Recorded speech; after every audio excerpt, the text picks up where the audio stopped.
Hello dear students. Shri Krishna GS academy में आपका हार्दिक स्वागत है। आइए बात करते हैं। अगर उसका नाम है संविधान की प्रस्तावना या उद्देशिका।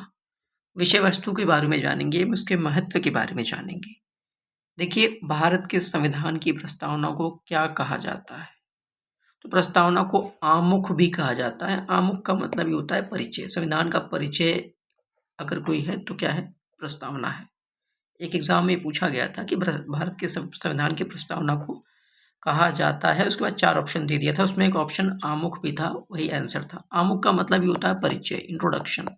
ठीक है, तो भारत की संविधान की जो प्रस्तावना है वो क्या है? आमुख है संविधान का, उसका इंट्रोडक्शन है। ठीक है, आगे हम देखेंगे कि भारतीय संविधान की प्रस्तावना को या प्रस्तावना को परिचय पत्र किसने कहा था, वो भी देख लेंगे। भारतीय संविधान की प्रस्तावना का मूल उद्देश्य क्या? वही है कि व्यक्ति की गरिमा को, राष्ट्र की एकता तथा अखंडता को क्या करना है?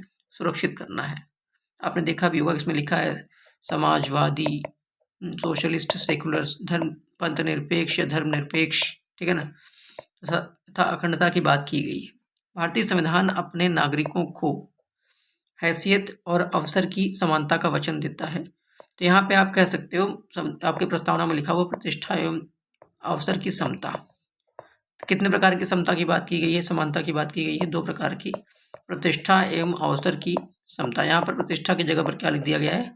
हैसियत। ठीक है, संविधान की आत्मा के रूप में माना गया किसे? प्रस्तावना को। संविधान की आत्मा क्या है? प्रस्तावना। लेकिन डॉक्टर बी आर अम्बेडकर कहते हैं, डॉक्टर बी आर अम्बेडकर ने कहा है अनुच्छेद 32 को संविधान की हृदय एवं आत्मा। अम्बेडकर ने अनुच्छेद 32 को, आर्टिकल 32 को कहा है, ठीक है, ये संविधान की हृदय एवं आत्मा है। ठीक, अच्छा, आगे देख लेते हैं। भारतीय संविधान की प्रस्तावना में समाजवादी शब्द कब जोड़ा गया था? तो ये लाया गया था 42वां संविधान संशोधन 1976 द्वारा। 42वां संविधान संशोधन 1976 में क्या हुआ था कि समाजवादी, सोशलिस्ट, सेक्युलर, धर्मनिरपेक्ष या पंथ निरपेक्ष तथा अखंडता, इंटीग्रिटी, ये 3 शब्द जो है ये प्रस्तावना में जोड़े गए 42वें संविधान संशोधन 1976 द्वारा। आपकी जानकारी के लिए बता दूं कि इस 42वें संविधान संशोधन 1976 को मिनी संविधान या मिनी कॉन्स्टिट्यूशन या लघु संविधान भी कहते हैं। मिनी कॉन्स्टिट्यूशन या लघु संविधान भी कहते हैं, क्योंकि इसमें बहुत सारे संशोधन हुए थे। ठीक है, बहुत सारे संशोधन हुए थे। मौलिक कर्तव्य भी इसी के तहत जोड़ा गया था। प्रस्तावना को आत्मा किसने कहा है? प्रस्तावना को आत्मा कहा था ठाकुरदास भार्गव ने। प्रस्तावना को ठाकुरदास भार्गव ने क्या कहा था कि ये तो क्या है? हमारे संविधान की आत्मा है। अच्छा, आगे देख लेते हैं।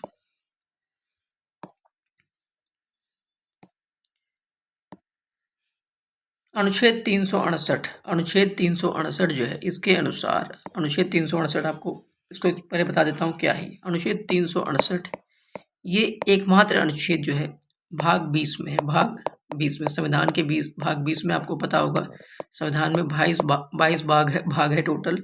उसमें जो 20 नंबर का भाग है उसमें एक ही अनुच्छेद है, अनुच्छेद 368। इस अनुच्छेद में क्या कहा गया? इस अनुच्छेद में संविधान संशोधन का जिक्र किया गया है। संविधान संशोधन का जिक्र कहाँ पर है? अनुच्छेद 368 भाग 20। ये कहाँ से लिया गया था? हमारे देश के संविधान में संविधान संशोधन वाली बात कहाँ से आई थी? तो ये आई थी दक्षिण अफ्रीका के संविधान से, साउथ अफ्रीका के कॉन्स्टिट्यूशन से हमें ये मिला था। अच्छा, आगे देख लेते हैं। कहने का मतलब, जब भी आपके सामने संविधान संशोधन वर्ड आए तो आप 3 चीज ध्यान रखना, अनुच्छेद 368 भाग 20 और दक्षिण अफ्रीका। अब यहाँ क्वेश्चन पढ़ लेते हैं। डैश के अनुसार संसद ने संविधान में संशोधन यानी कि 42वां संविधान संशोधन किया और संविधान की उद्देशिका में पंथ निरपेक्ष, समाजवादी और अखंडता, मैंने आपसे कहा था पंथ निरपेक्ष यानी सेकुलर, ठीक है ना, और समाजवादी यानी सोशलिस्ट समाज के लिए, और अखंडता यानी इंटीग्रिटी, अखंडता यानी 3 शब्द। एक तो पंथ निरपेक्ष हो गया, समाजवादी हो गया और अखंडता हो गया। ये तीनों ही मूल प्रस्तावना में, मूल संविधान में नहीं थे। इसे बाद में 42वें संविधान संशोधन 1976 द्वारा क्या किया गया? हमारे संविधान में जोड़ा गया। हाल ही में 2024 में एक व्यक्ति सुप्रीम कोर्ट गया था। उसने कहा कि उसने अर्जी दी थी, किसके लिए? उसने अर्जी दी थी कि समाजवादी और पंथ निरपेक्ष शब्द को क्या करना है? प्रस्तावना से हटाना है। ठीक। तो सुप्रीम कोर्ट ने उसे डांट के भगा दिया। कहने का मतलब ये कोई मतलब नहीं है कि इतने दिन हो चुके हैं और इतने दिनों बाद आप इसकी अर्जी लेकर के आए हैं हटाने के लिए, जबकि पंथ निरपेक्ष और समाजवादी हमारे देश की मूल आत्मा में है, हमारे संविधान की मूल आत्मा में है। ठीक, आगे देख लेते हैं। 42वें संविधान संशोधन अधिनियम के द्वारा भारत के संविधान की उद्देशिका में क्या जोड़ा गया था? तो यहाँ पे सिर्फ ऑप्शन के हिसाब से धर्मनिरपेक्ष रहा होगा, लेकिन 3 शब्द जोड़े गए थे। मैं आपसे फिर बता दूं, 42वां संविधान संशोधन 42nd कॉन्स्टिट्यूशनल अमेंडमेंट एक्ट कब हुआ था? 1976 में। इंदिरा गांधी जी ये प्रधानमंत्री थी देश की, और उस वक्त इमरजेंसी लगी हुई थी, इस चीज़ को भी नोट करना है। और इसी 42वें संविधान संशोधन को 1976 को क्या कहता है? लघु संविधान भी कहते हैं। लघु संविधान क्यों? क्योंकि इसमें कई सारे परिवर्तन किए गए थे इस संशोधन के माध्यम से। ठीक है, तो इसमें 3 शब्द जोड़े गए थे हमारे प्रस्तावना में। एक तो धर्मनिरपेक्ष यहाँ लिखा ही है, दूसरा क्या है? समाजवादी, और तीसरा क्या है?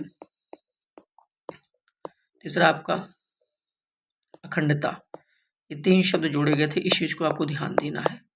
अच्छा, भारतीय संविधान में 42वें संविधान संशोधन 1976 द्वारा संप्रभु लोकतांत्रिक गणराज्य शब्दों को बदलकर संप्रभु समाजवादी धर्मनिरपेक्ष लोकतांत्रिक गणराज्य कर दिया गया, और राष्ट्र की एकता शब्दों को भी बदलकर राष्ट्र की एकता और अखंडता कर दिया गया। मतलब उसमें और चीज़ें जोड़ी गई 42वें संविधान संशोधन 1976 द्वारा। इसे लघु संविधान भी कहते हैं। प्रधानमंत्री कौन थी? इंदिरा गांधी। इस चीज को भी ध्यान रखना है। एक संक्षिप्त परिचयात्मक वक्तव्य जो संविधान के मार्गदर्शक उद्देश्य, सिद्धांतों और दर्शन को निर्धारित करता है। अगर दर्शन की बात आ जाए, संविधान का दर्शन कहाँ पर है? प्रस्तावना में। परिचय की बात आ जाए, कहाँ है? प्रस्तावना में। मार्गदर्शक उद्देश्य की बात आ जाए, प्रस्तावना में। सिद्धांतों की बात आ जाए, प्रस्तावना में। सारी चीजें कहाँ पर है? और संक्षिप्त परिचय, छोटा सा इंट्रोडक्शन संविधान का कहाँ पर है? प्रस्तावना में। सारी चीजें अगर ऐसे सारे क्वेश्चन पूछे तो इसमें क्या आंसर होगा? प्रस्तावना। ठीक, बहुत उसमें दिमाग नहीं लगाना है। अगर संक्षिप्त परिचय की बात कहे, संविधान के मार्गदर्शक उद्देश्य की बात कहे, सिद्धांतों की बात कहे, दर्शन की बात करें, तो कहाँ पर है? प्रस्तावना में। ठीक है ना? प्रस्तावना। आपको प्रस्तावना के बारे में थोड़ा कुछ और बता देता हूँ। देखिए, आपको पता होगा संविधान सभा के द्वारा हमारा संविधान बनाया गया। तो 9 दिसंबर 1946 को पहली बैठक होती है। इसकी अध्यक्षता करते हैं कौन? सच्चिदानंद सिन्हा। ठीक है, ये अस्थायी अध्यक्ष थे। उसके बाद 11 दिसंबर को राजेंद्र प्रसाद जी को प्रथम स्थायी अध्यक्ष के रूप में चुना जाता है। ठीक, और 13 दिसंबर को पांचवी मीटिंग होती है। इस मीटिंग में, पांचवी बैठक में जो है क्या होता है? पांचवी बैठक में जवाहरलाल नेहरू ने क्या किया? उद्देश्य प्रस्ताव पेश किया। यही उद्देश्य प्रस्ताव जो बाद में प्रस्तावना बना, उद्देश्य प्रस्ताव पेश किया, और 22 जनवरी 1947 को यह उद्देश्य प्रस्ताव पारित हो गया। और उसी दिन ये भी एक प्रस्ताव पारित हुआ कि संविधान सभा द्वारा भारत के लिए एक संविधान का निर्माण किया जाएगा। ठीक, ये बात भी वहां पर प्रस्तावित हो गई थी, पारित हो गई थी। तो यही आगे चलकर ये उद्देश्य प्रस्ताव, यही क्या बना? प्रस्तावना बना। उस वक्त ये 3 शब्द समाजवादी, पंथनिरपेक्ष और अखंडता, सोशलिस्ट, सेक्युलर और इंटीग्रिटी 3 शब्द नहीं थे। इन तीनों शब्दों को जोड़ा गया 42वें संविधान संशोधन 1976 द्वारा इंदिरा गांधी की सरकार में। ठीक, इस चीज को ध्यान रखना है। आगे देख लेते हैं। 1973 में केशवानंद भारती केस में इस सवाल को उठाया गया था कि प्रस्तावना को, कौन सा सवाल उठाया गया था कि प्रस्तावना को संशोधित किया जा सकता है? तो उसने कहा कि हाँ, बिल्कुल आप इसे संशोधित कर सकते हैं। 1973 में केशवानंद भारती केस में इस बात को उठाया गया था। ठीक है, लेकिन उन्होंने इसमें यह भी कहा कि मूल आत्मा है, जो बेसिक स्ट्रक्चर है, मूल ढांचा है, उसमें आप परिवर्तन नहीं कर सकते। केशवानंद भारती केस 1973 का है, इस चीज को ध्यान देना। इस केस में 13 जजों की बेंच थी, सबसे बड़ी बेंच, अब तक की सबसे बड़ी बेंच, जो 13 जज यहाँ पर थे, 13 जजों की बेंच यहाँ बैठी हुई थी। और 7 और 6 से निर्णय आया था। मतलब 7 लोग क्या थे? जो फाइनल निर्णय आया था की प्रस्तावना भारतीय संविधान का अंग है और इसमें संशोधन किया जा सकता है। ये लोग सहमत थे इस बात से, बाकी 6 लोग असहमत थे, लेकिन सहमति इस बात पर सहमति की संख्या ज़्यादा थी, इसलिए उनके पक्ष में फैसला आया कि जो प्रस्तावना है वो संविधान का अंग है। ठीक है, और आप प्रस्तावना में संशोधन कर सकते हैं, लेकिन संशोधन ऐसा हो कि संविधान के मूल ढांचे में कोई परिवर्तन न होने पाए। मूल ढांचा वाला सिद्धांत ये केशवानंद भारती वाला केस है, 1973 की बात है, इस चीज़ को भी ध्यान देना है। ठीक है, केशवानंद भारती केस 1973। आप इसको कनेक्ट कर सकते हैं कि 1973 में ही अप्रैल में प्रोजेक्ट टाइगर की शुरुआत हुई थी। प्रोजेक्ट टाइगर की शुरुआत कब हुई थी? ये अप्रैल में हुई थी 1973 के समय। ठीक है, 1973 का ही केशवानंद भारती है। केशवानंद भारती ये कौन थे? केशवानंद भारती जो है केरल में एक इदरिस मठ है, वहाँ के एक मतलब कि मठ में एक मतलब कि एक साधु टाइप के व्यक्ति थे जो है, ठीक है ना, एक साधु या पुजारी थे जो है, जो इस केस में शामिल थे और उन्हीं के नाम से ये चल रहा है। अभी 2 साल पहले उनकी मृत्यु हो गई केशवानंद भारती जी की। तो आपको जानना है इस चीज़ को, केशवानंद भारती केस जब भी क्वेश्चन आए, जब भी आपको मिले पढ़ने को सुनने को, तो 1973 याद रखना, 13 जजों की बेंच याद रखना, 7 और 6 से फैसला आया था, इसको याद रखना। ठीक है, और उसके बाद फिर मूल ढांचा वाला सिद्धांत सबसे इम्पोर्टेंट है, वो भी इसी से याद रखना। उसमें क्या कहा गया था कि प्रस्तावना संविधान का अंग है और इसमें आप संशोधन कर सकते हैं, लेकिन संशोधन ऐसा हो कि मूल ढांचे के संविधान के मूल ढांचे से कोई खिलवाड़ न किया जाए। ठीक, अभी मूल ढांचा कौन डिसाइड करता है? समय समय पर सुप्रीम कोर्ट जो है, समय समय पर माननीय सुप्रीम कोर्ट तय करती है और बातों को बताती है कि हाँ ये चीज़ें मूल ढांचे में आती है। ठीक, ज़्यादा से ज़्यादा आपको नहीं पढ़ना है, आगे देख लेते हैं।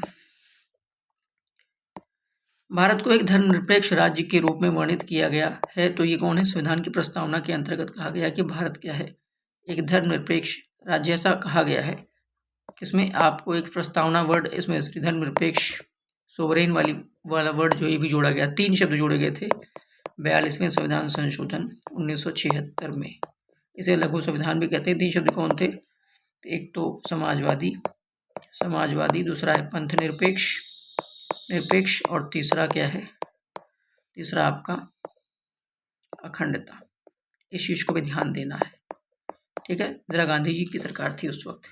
ठीक है, संविधान के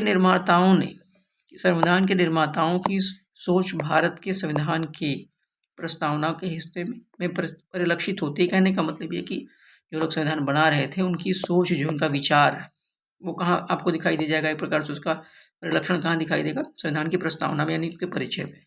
संविधान का वह भाग जो इसके निर्माताओं की भावनाओं और आदर्शों को दर्शाता है, वो क्या है? प्रस्तावना है। वह भाग जो इसके निर्माताओं की भावनाओं और आदर्शों को दर्शाता है, वो क्या? प्रस्तावना। ठीक, भारत के संविधान की प्रस्तावना प्रियम्बल में प्रयुक्त शब्द गणतंत्र को सूचित करता है। गणतंत्र का मतलब ये होता है कि देश का जो प्रधान होगा, जो भी देश का अध्यक्ष होगा, जो भी राज्य का प्रमुख होगा, वो निर्वाचित प्रतिनिधि होगा, न कि वंशानुगत। इस बात को मैं पहले भी वीडियोस में आपको समझा चुका हूँ कि गणतंत्र और राजतंत्र में क्या अंतर होता है। ठीक है, आगे देख लेते हैं।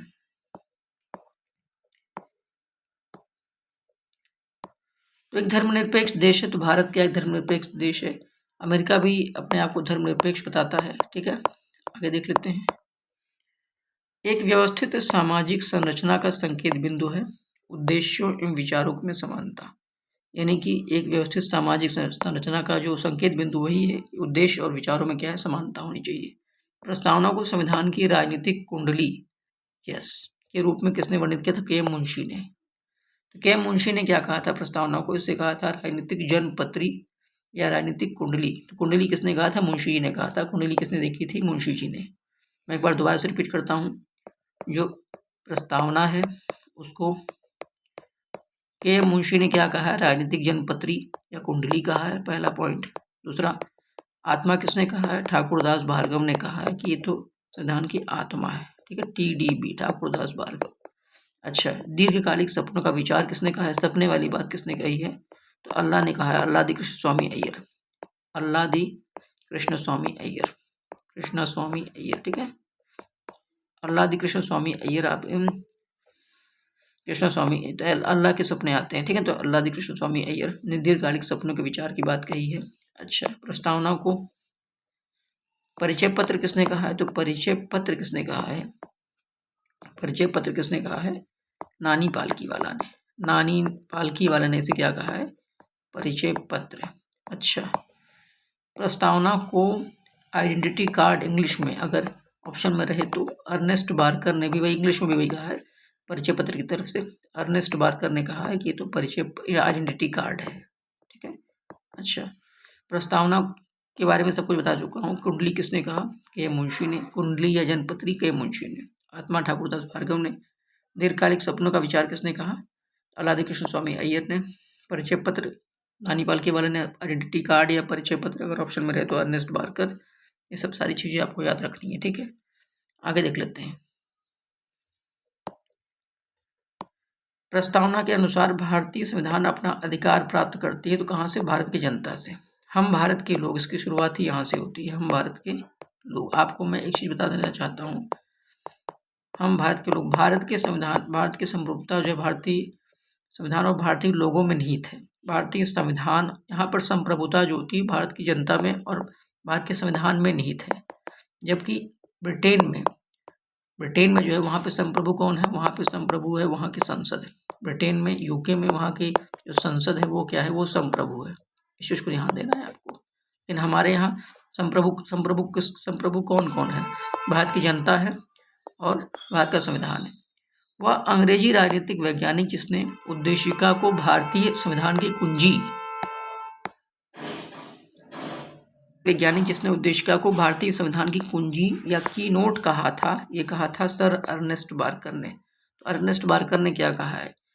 आइडेंटिटी कार्ड भी किसी किसी किताब में लिखा जाता है, लेकिन अगर आपको कुंजी लिख करके आए तो सबसे इम्पोर्टेंट है कुंजी है। हालांकि अगर आपसे ये पूछे कि किस फैसले में, सुप्रीम कोर्ट के किस फैसले में ये कहा गया था कि जो प्रस्तावना है वो क्या है? संविधान की कुंजी है, वो एक्सप्लेन करने के काम आता है। तो आपको मैं बता दूं, 1960 का केस था बेरुबारी का। बेरुबारी में ये कहा गया है कि प्रस्तावना संविधान का हिस्सा नहीं है, उसका भाग नहीं है, लेकिन प्रस्तावना की सहायता से आप संविधान को एक्सप्लेन कर सकते हैं, उसका एक्सप्लेनेशन, इंटरप्रिटेशन कर सकते हैं, ठीक है। तो लेकिन यानी कि संविधान की कुंजी को अगर कोई किसी केस को इससे पूछे कि किस केस में कहा गया था संविधान की कुंजी है, तो बेरुबारी केस में। ऐसा ही कोई केस जो आपके गोलकनाथ वाला भी आया था, लेकिन उसको हम बाद में डिस्कस करेंगे। फिलहाल इतना जान लेते हैं कि से याद रखना है। फिर एक बार दोबारा से बता देता हूँ, 1960 का जो बेरुबारी केस है, बेरुबारी केस के बारे में हम डिटेल में जानेंगे बाद में। खाली फिलहाल इतना ही जानना है, बेरुबारी जो मामला है 1960 का है। इस मामले में माननीय सुप्रीम कोर्ट ने ये कहा कि प्रस्तावना ये संविधान का भाग नहीं है, प्रस्तावना संविधान का भाग नहीं है और इसीलिए प्रस्तावना में कोई भी संशोधन नहीं किया जा सकता। लेकिन ये कहा गया कि संविधान की कुंजी है, संविधान की कुंजी है प्रस्तावना, ठीक है ना। संविधान की कुंजी प्रस्तावना है, ये बेरुबारी केस में कहा गया था। बेरुबारी केस बहुत इंपॉर्टेंट है। इसके ठीक कुछ समय बाद 1967 में 1967 में गोलकनाथ वाद आया। गोलकनाथ केस में हुआ क्या कि सुप्रीम कोर्ट ने जो है इस मामले को पलटा और कहा कि सरकार जो है वो क्या कर सकती है, मूलभूत अधिकारों को परिवर्तित नहीं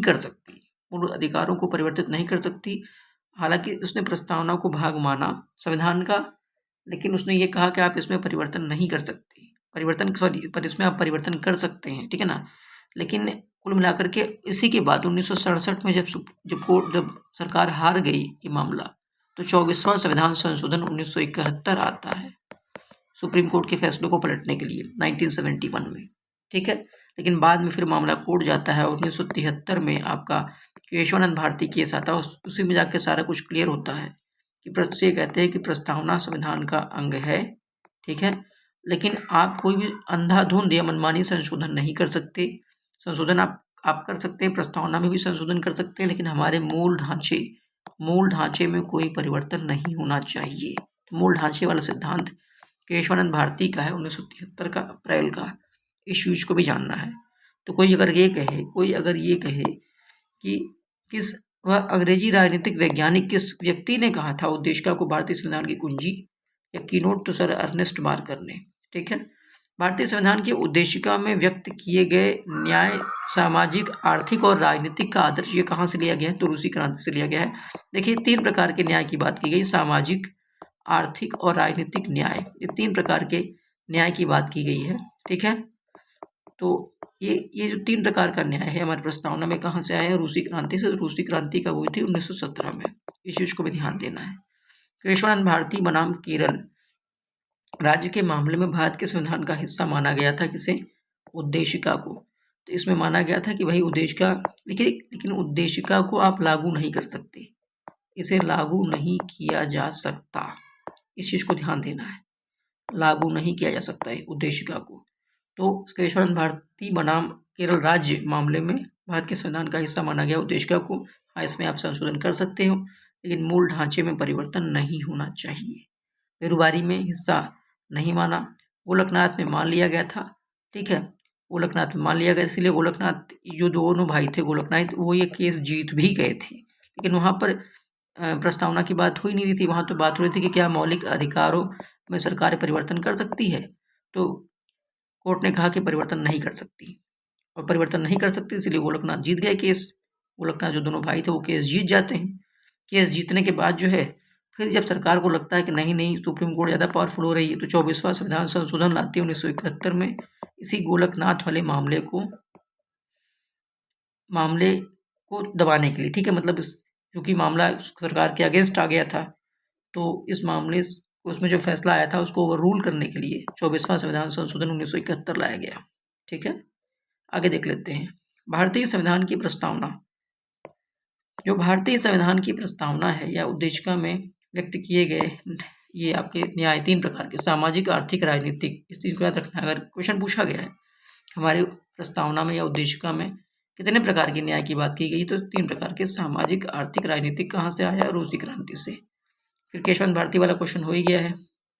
भारतीय संविधान की प्रस्तावना में बंधुता जो मुख्य शब्द है, इसको इंग्लिश में बोलते हैं फ्रेटर्निटी, भाईचारा। ठीक है ना, फ्रेटर्निटी जो मुख्य शब्द है, इसका उल्लेख भारत के सभी लोगों के बीच सामान्य भाईचारे की भावना को प्राप्त करने के उद्देश्य से किया गया है।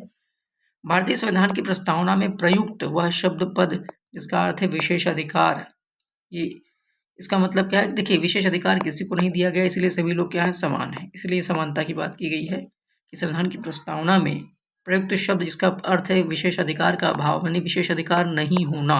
अगर किसी के पास विशेष अधिकार नहीं, इसका मतलब क्या कि समानता है। आगे देख लेते हैं 26 नवंबर 1949 को गृहीत मूल भारतीय संविधान की प्रस्तावना में उल्लेखित नहीं है। तो देखिए, जो मूल संविधान था उसका उल्लेख, उसमें जो है धर्मनिरपेक्ष, समाजवादी और अखंडता 3 शब्द का उल्लेख नहीं किया गया था। इस चीज को ध्यान रखना है। ये तो बाद में 42वें संविधान संशोधन 1976 द्वारा जोड़े गए, इस चीज को भी आपको ध्यान देना है।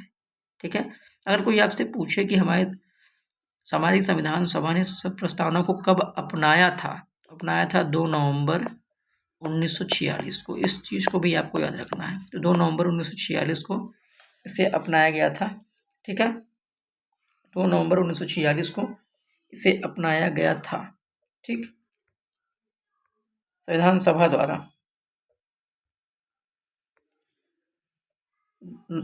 सॉरी, 26 नवंबर को है, नॉट 2 नवंबर, इसका आंसर है 26 नवंबर। 26 नवंबर 1949 को संविधान की प्रस्तावना को भी अपनाया गया था, नॉट 2 नवंबर, 26 नवंबर इसका आंसर होगा। 26 नवंबर को संविधान भी अपनाया गया था, तो संविधान अपनाया गया तो संविधान की प्रस्तावना भी 26 नवंबर को ही अपनाई गई थी।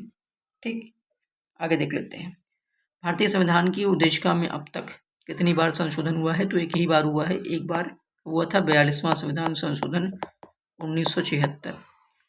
अच्छा, वस्तुपरक संकल्प में अभिव्यक्त मौलिक प्रतिबद्धताओं की वह सूची जिसे हमारे संविधान में स्थान दिया गया है, तो यहाँ पर वही कहा गया है कि वस्तुपरक संकल्प, कुछ संकल्प हैं जैसे उसमें अभिव्यक्त मौलिक प्रतिबद्धता है। कौन सी सूची? उस सूची में क्या क्या है?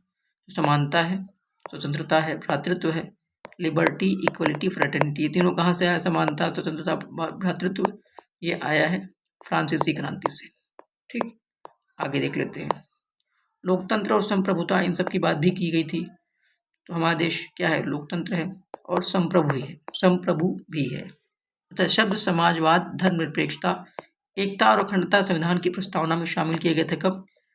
1976 में। किसके द्वारा? 42वां संविधान संशोधन 1976 के द्वारा। ठीक। संविधान की कुंजी की संज्ञा किसे दी गई है? उद्देशिका को। किसने व्यक्तिगत रूप से कहा था? अर्नेस्ट बार्कर ने कहा था कुंजी। और किस कोर्ट केस ने कहा था? कोर्ट केस में कहा गया था तो बेरूबारी केस 1960 में कहा गया ये तो कुंजी है। ठीक है, लेकिन अंग नहीं माना था, लेकिन कुंजी बोल दिया था। भारत में सर्वोच्च क्या है? संविधान। जी हाँ। अगर ये पूछे कि भारत में संप्रभुता किसमें नहीं थे, तो संविधान और भारत की जनता में नहीं थे। जबकि ब्रिटेन में जो संप्रभुता है वहाँ कहाँ नहीं थे? वहाँ की जो संसद है उसमें नहीं थे, ब्रिटेन की। ठीक। संविधान का वो एकमात्र हिस्सा जिसे पूरी तरह से हटा दिया गया है तो भाग 7। इसमें अनुच्छेद 238 है, उसको एक्सप्लेन करूंगा आपको बाद में। खाली इतना जानना है कि जो भाग 7 है उसे हटा दिया गया है और अनुच्छेद 238 था इसमें। आगे देख लेते हैं।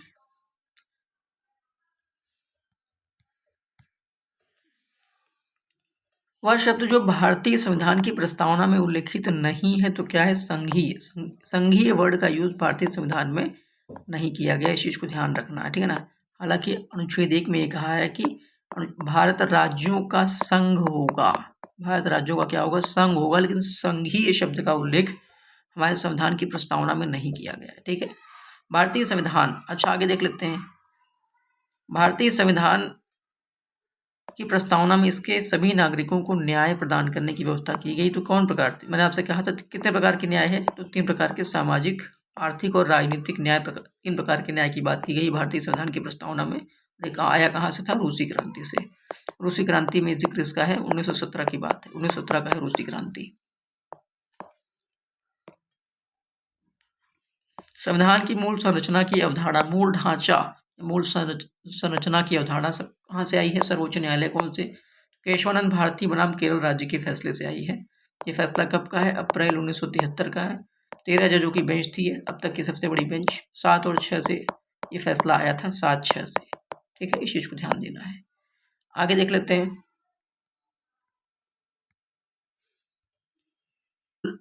चीफ जस्टिस से मुख्य न्यायाधीश थे, उनका नाम क्या था? एस.एम. सिकरी। एस.एम. सिकरी जो है इस वक्त क्या थे? मुख्य न्यायाधीश थे। ठीक है, इस चीज को भी ध्यान देना है। वह उद्देश्य जो भारत के संविधान की प्रस्तावना में वर्णित नहीं है, तो आर्थिक स्वतंत्रता की बात यहाँ पर नहीं की गई। ठीक है ना। भारतीय संविधान की प्रस्तावना में आर्थिक स्वतंत्रता का जिक्र नहीं किया गया है। तो स्वतंत्रता कितने प्रकार की? ठीक है ना। विचार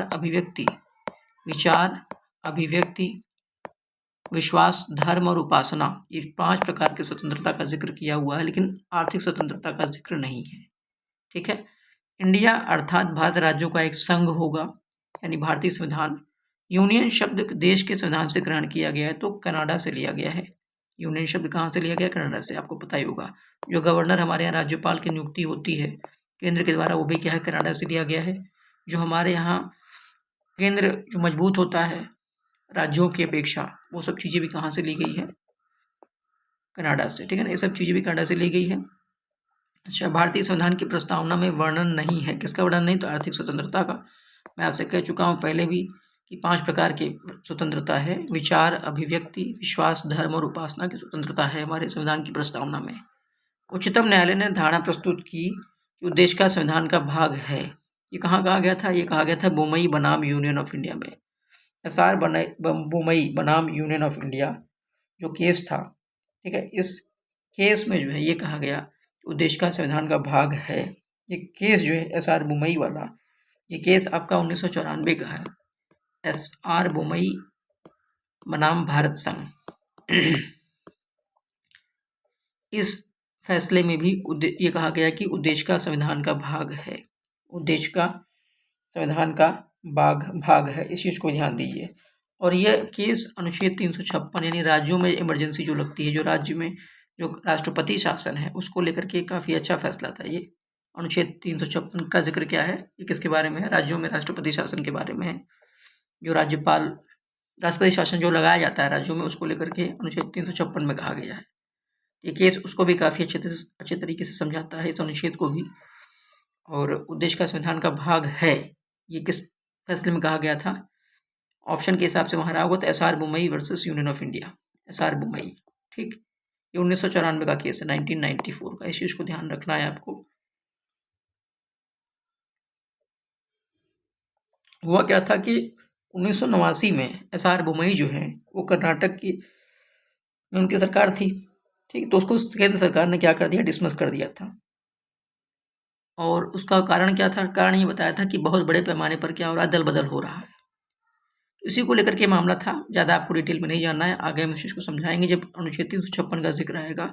एसआर बोमई को डिटेल में पढ़ेंगे। फिलहाल आपको इतना जानना है कि कहाँ कब कब कौन कौन से केस में कहा गया कि प्रस्तावना संविधान का भाग है। देखिए, आपका जो केशवानंद भारती केस था उसमें भी माना गया कि जो प्रस्तावना है संविधान का भाग है। कहाँ नहीं माना गया, बेरुबारी केस में। बेरुबारी केस में कहा गया कि प्रस्तावना, वहाँ पे कहा गया कि प्रस्तावना जो है कुंजी है, लेकिन क्या है, संविधान का भाग नहीं है। और गोलकनाथ केस 1967 वाला, उसमें तो मामला ही नहीं था। उसमें मामला ये था कि क्या मूल अधिकारों को या क्या संविधान संशोधन द्वारा सरकार मूल अधिकारों में परिवर्तन कर सकती है। तो यहाँ पे क्या हुआ, मामला सरकार हार गई। किसके फेवर में चला गया केस, गोरखनाथ भाइयों के केस में फेवर में चला गया। उस कंडीशन में ये कहा गया कि सरकार जो है संशोधन द्वारा मौलिक अधिकारों में परिवर्तन नहीं कर सकती। और इसी चीज़ को देखते हुए फिर सरकार जो कि सुप्रीम कोर्ट से मतलब मुँह की खा गई थी इस मामले में, तो इसीलिए उसने क्या किया, सुप्रीम कोर्ट के फैसले को ओवरराइड करने के लिए, ओवर रूल करने के लिए 24वां संविधान संशोधन 1971 लाया, ठीक, कि हम संशोधन कर सकते हैं मौलिक अधिकारों में भी। कुल मिलाकर के ये कह सकते हैं कि गोलकनाथ वाले मामले में भी प्रस्तावना को अंग माना गया था, लेकिन प्रस्तावना वाला वहाँ कोई खास केस नहीं चल रहा था, ठीक है। आगे देख लेते हैं। तो एसआर बोमई वाले में संविधान का अंग माना गया है, आपके इसमें गोलकनाथ में भी इनडायरेक्टली मान लिया गया है, और केशवानंद भारती वाले में भी माना गया है। सिर्फ और सिर्फ इसमें बेरुबारी में नहीं माना गया था। भारत के संविधान में उद्देशिका का विचार लिया गया है, ये लिया गया है यूएसए के संविधान से, ठीक है। उद्देशिका का विचार कहाँ से लिया गया है, यूएसए के संविधान से लिया गया है। भारत को धर्मनिरपेक्ष राज्य वर्णित करता है। संविधान की प्रस्तावना क्या कहती है, धर्मनिरपेक्ष। हालांकि मूल रूप से था नहीं, आपको पता है 42वां संविधान संशोधन 1976, 3 शब्द जोड़े गए थे, कौन कौन से, समाजवादी, धर्मनिरपेक्ष और अखंडता, ठीक। आगे देख लेते हैं। भारत के संविधान में उद्देशिका का विचार लिया गया है कहाँ से, यूएसए के संविधान से। यूएसए के संविधान से हमने उद्देशिका का विचार लिया था, बता चुका हूँ। प्रस्ताव कब लाया गया, 13 दिसंबर 1946 को। किसके द्वारा, नेहरू के द्वारा। और कब पारित हुआ, 22 जनवरी 1947 को ये प्रस्ताव पारित हो गया। तो हमने उद्देशिका, अगर कोई पूछे कि उद्देशिका का विचार कहाँ से लिया गया है, मतलब भारतीय संविधान में उद्देशिका होगी, प्रस्तावना होगी, ये कहाँ से, यूएसए से। लेकिन उद्देशिका या प्रस्तावना में जो भी कुछ भाषा है, भाषा शैली है, वो कहाँ से आई है, ऑस्ट्रेलिया से। इस बात को याद रखना है, कंफ्यूज नहीं होना है, ठीक है। भाषा शैली की बात आएगी तो ऑस्ट्रेलिया से। आगे देख लेते हैं। भारत को धर्मनिरपेक्ष राज्य वर्णित करता है, तो भारत संविधान की प्रस्तावना बता चुका हूँ। भारत के संदर्भ में धर्मनिरपेक्ष शब्द का सही भाव व्यक्त करता है कि भारत में राज्य का कोई धर्म नहीं है। यानी कि भारत जो है, भारत सरकार जो है, भारत में किसी भी धर्म को राजकीय धर्म का दर्जा नहीं दिया गया है, या किसी विशेष धर्म को मान्यता नहीं दी गई है ऑफिशियली। हम सभी धर्मों का सम्मान करते हैं, सभी के लिए कोई ना कोई चीज़ें करते हैं, सभी लोग को बराबर ट्रीटमेंट देते हैं, सभी धर्मों को। इस चीज़ को आपको ध्यान रखना है। सेकुलर का मतलब ये नहीं होता कि हम किसी एक विशेष धर्म को फेवर करें। किसी एक विशेष धर्म को फेवर नहीं करना, वही क्या है, धर्मनिरपेक्षता है। सभी धर्मों को समान दर्जा देना, समान आंखों, समान निगाहों से देखना, ये धर्मनिरपेक्षता है। लेकिन आपको एक बात बता दूं, जो यूरोपीय देश हैं, जो पश्चिमी देश हैं, और जो हमारा भारत है, इन दोनों में जो समान, ये आपका धर्मनिरपेक्ष की जो परिभाषा है, दोनों की तरफ अलग अलग है। वहाँ पर सीधे सीधे मतलब ये है कि धर्मनिरपेक्ष का मतलब, वहाँ के संविधान धर्मनिरपेक्षता का मतलब ये होता है कि राज्य और धर्म में कोई अंतर नहीं है, कोई भी, दोनों एकदम अलग अलग हैं। राज्य को धर्मों से बिल्कुल अलग कर दिया गया है। धार्मिक मामले को राज्य से कोई लेना देना नहीं है। लेकिन हमारे यहाँ क्या है कि हम सबको बराबर समान ट्रीटमेंट देंगे। हम मुहर्रम का जुलूस निकालने के लिए भी सबको व्यवस्था दिलाएंगे। दुर्गा पूजा में मूर्ति विसर्जन के लिए भी रास्ता दिलवाएंगे, व्यवस्था कराएंगे, ठीक है। लेकिन यूरोप में क्या है कि धार्मिक मामलों से राज्य को कोई मतलब नहीं, धर्म पूरी तरह से अलग है, ठीक है। धर्म को बिल्कुल भी अलग कर दिया गया है, ठीक है, राजनीतिक मामलों से। लेकिन यहाँ क्या है कि सभी धर्मों को हम समान निगाह से देखते हैं, किसी धर्म को विशेष महत्व या विशेषता या विशेष रूप से उसको दर्जा नहीं देते आधिकारिक रूप से कि वही राजकीय धर्म है। जैसे आप देखिए पाकिस्तान में इस्लामिक रिपब्लिक ऑफ पाकिस्तान मुस्लिम देश है, लेकिन हमने अपने आप को कभी भी हिंदू राष्ट्र घोषित नहीं किया, नहीं करेंगे, करना भी नहीं चाहिए। ठीक है, ये हमारे संविधान की, हमारे देश की खूबसूरती है, इस चीज़ को आपको बचाए रखना है। ठीक है, और दूसरी बात, अल्पसंख्यक जो होते हैं उनको कुछ चीज़ें, कुछ व्यवस्था अगर संविधान में दी गई है, इसका मतलब ये नहीं होता कि हम धर्मनिरपेक्ष नहीं है या धर्मनिरपेक्ष के नाम पे हम क्या कर रहे हैं, लोगों को व्यवस्था दे रहे हैं। ऐसी कोई चीज़ नहीं है। अल्पसंख्यक की सुरक्षा या उसके लिए विशेष प्रावधान, ये तो संविधान की खूबसूरती है। ठीक, ये अलग बात है कि कुछ लोग एक ही बात झूठ बोल बोल करके गलत तरीके से उसको प्रचार कर रहे हैं। ठीक है, ये अलग बात है, इस चीज़ में आपको नहीं पढ़ना है। फिलहाल हम चैप्टर खत्म करते हैं। भारतीय संविधान के उद्देश्यों को प्रतिबिंबित करता है क्या? संविधान की प्रस्तावना। भारतीय संविधान की प्रस्तावना में उल्लिखित नहीं है धार्मिक न्याय। कितने प्रकार के न्याय की बात की गई? सामाजिक, आर्थिक और राजनीतिक न्याय। इसमें धार्मिक न्याय की बात नहीं की गई है। सामाजिक, आर्थिक और राजनीतिक कहाँ से लिया गया है? 3 प्रकार का न्याय रूसी क्रांति से लिया गया है। 1917 में है रूसी क्रांति। भारतीय संविधान का दर्शन नहीं है तो साम्यवादी राज्य हमारा दर्शन नहीं है, इस चीज को ध्यान देना। साम्यवादी व्यवस्था ये रूस की है लेकिन हमारी नहीं है। ठीक है ना, आगे देख लेते हैं। अच्छा, ये पूछे कि भारतीय संविधान का दर्शन कहाँ पर आपको मालूम पड़ जाएगा, तो प्रस्तावना में। प्रस्तावना क्या है? संविधान का दर्शन एक प्रकार से है। भारत के संविधान की प्रस्तावना का भाग नहीं है, तो यहाँ देखिए 4 ऑप्शन रहा होगा, उसमें पूछा है चाहे कौन सा नहीं है। योजनाबद्ध विकास या विकास की बातें जो है ये आपके प्रस्तावना का भाग नहीं है।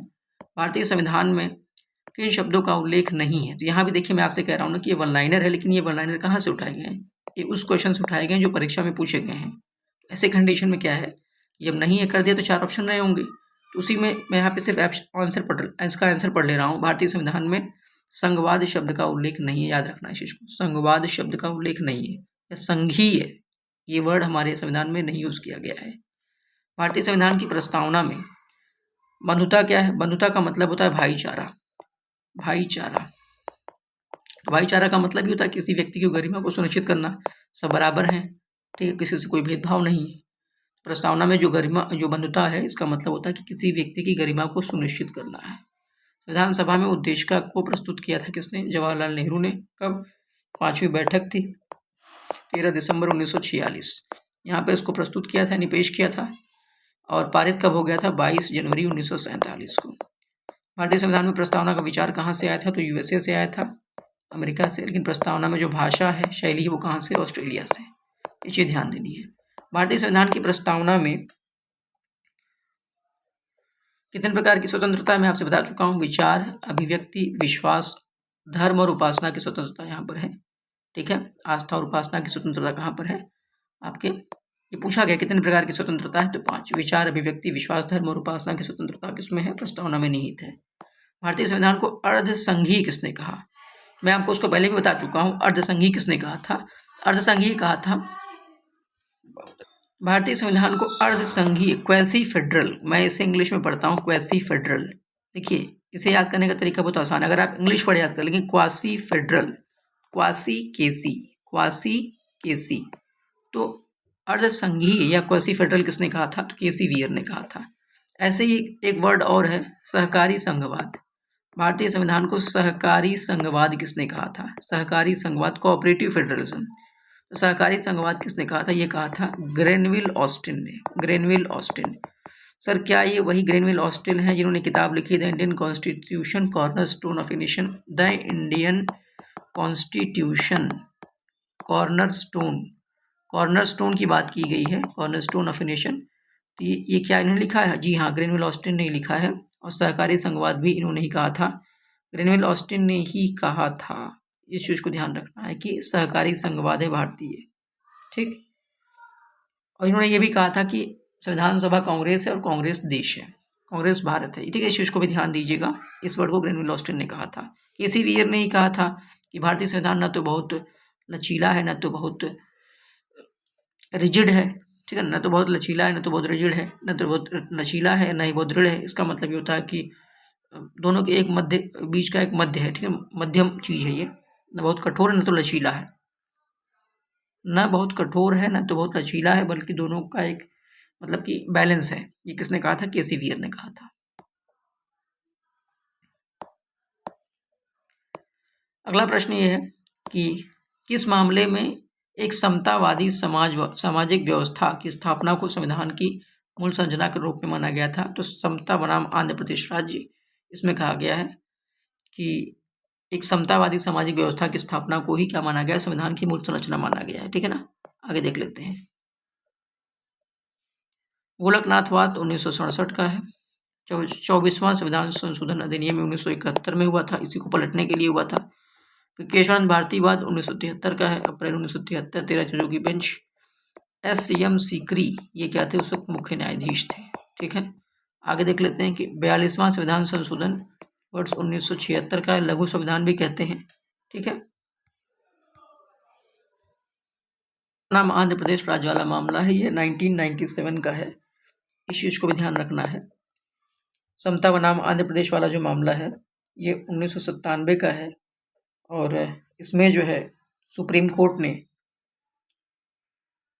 आंध्र प्रदेश इसमें ये सर्वोच्च न्यायालय का मामला था, जिसमें आंध्र प्रदेश में आदिवासी समुदायों के अधिकारों को बराबर रखा गया था। एक बार दोबारा से मैं इसको एक्सप्लेन कर दे रहा हूँ। समता बनाम आंध्र प्रदेश राज्य वाले मामले को, ये 1997 का है। ये भारत के सर्वोच्च न्यायालय का मामला था, इसमें आंध्र प्रदेश में आदिवासी समुदायों के अधिकारों को बरकरार रखा गया था। ठीक है, समता निर्णय को एक ऐतिहासिक मामला माना जाता है, जो भारत के आदिवासी भूमि अधिकारों की रक्षा और आदिवासी समुदायों के लिए वकालत की आवश्यकता पर प्रकाश डालता है। ठीक है, तो यही मामला था जो एक समतावादी सामाजिक व्यवस्था की स्थापना को संविधान की मूल संरचना के रूप में माना जाता है। ठीक है, आगे देख लेते हैं। ये चैप्टर खत्म हो चुका है, अब अगला चैप्टर होगा संविधान में अनुच्छेद, अनुसूची एवं विभिन्न भाग। इसको हम अगले वीडियो में देखेंगे। Thank you.